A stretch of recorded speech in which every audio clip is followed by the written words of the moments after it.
എന്നെ ഒരു പാർട്ട്ണറായിട്ട് ആഷി എടുത്തിട്ടില്ല എന്നുണ്ടെങ്കിൽ ഓഫ് കോഴ്സ് ആഷി വേറൊരു കല്യാണം കഴിക്കും. ഇപ്പോൾ എനിക്കും കൂടെ വരുന്ന കമന്റ്സുകൾ ആഷിക്കും കൂടി വരുന്നുണ്ട്. ഇപ്പോൾ എന്നെ ആൾക്കാർ കോൽക്കളി എന്ന് വിളിക്കുമ്പോൾ ആഷിനും ഇതേപോലെ കോൽക്കളിക്കാരൻ അല്ലെങ്കിൽ കുണ്ടൻ അങ്ങനൊക്കെ ഇതിപ്പോൾ അപ്പോൾ ഞാൻ എടുക്കാൻ ആലോചിക്കാറുണ്ട്, എന്നെ കല്യാണം കഴിച്ചതുകൊണ്ട് അല്ലെങ്കിൽ എന്നെ ഒരു പാർട്ട്ണറെ അക്സെപ്റ്റ് ചെയ്തുകൊണ്ടാണ് പാവം അവന് പോലും അങ്ങനെ ആൾക്കാർ വിളിക്കുന്നത്. നേരെ മറിച്ച് അവന് വേറൊരു പെൺകുട്ടീനെ കല്യാണം കഴിച്ച് എൻ്റെ ലൈഫിൽ വരുന്നില്ലെങ്കിൽ ഒരിക്കലും അവനെ ഒരാൾ അങ്ങനെ വിളിച്ച് ചെയ്യത്തില്ല. അപ്പോൾ ഇത്രയും ആൾക്കാരെ ഈ കളിയാക്കലും പരിഹാസങ്ങളും ഒക്കെ കേട്ടിട്ട് പോലും ഇപ്പോഴും പബ്ലിക്കലി എൻ്റെ കൈ പിടിച്ച് ഇതെൻ്റെ പാർട്ട്ണറാണ് എന്ന് പറഞ്ഞു നടക്കുന്ന ഒരു ആഷി എൻ്റെ ലൈഫിൽ വലിയൊരു ഹീറോ തന്നെയാണ്.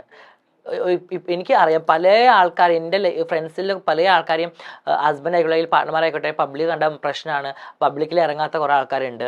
അല്ലെങ്കിൽ ഇത് ലൈക്ക് ഒരു എന്താ പറയാ ഒരു അഡ്ജസ്റ്റ്മെന്റ് ലൈഫിൽ പോകുന്ന കുറേ ആൾക്കാരുണ്ട്. സത്യമാണ് ജാസി പറഞ്ഞു. ഇപ്പോൾ ഞാൻ തന്നെ കേട്ടിട്ടുണ്ട് പലപ്പോഴും ട്രാൻസ് വുമൺ ആയിക്കഴിഞ്ഞാൽ പൂർണ്ണമായിട്ട് സ്ത്രീയായിട്ട് സർജറി കഴിഞ്ഞ് മാറിക്കഴിഞ്ഞാലും അവരുടെ പാർട്ട്നേഴ്സ് ആയിട്ടുള്ള വരുന്ന പലരും ഓപ്പൺ ആയിട്ട് വരാൻ ഇഷ്ടപ്പെടുന്നില്ല. അതെ, ചിലര് ഓപ്പൺ ആയിട്ട് വന്ന് കല്യാണമൊക്കെ കഴിച്ചാലും കുറച്ചു കാലങ്ങൾക്കുള്ളിൽ അത് വേണ്ടാന്ന് വെക്കും.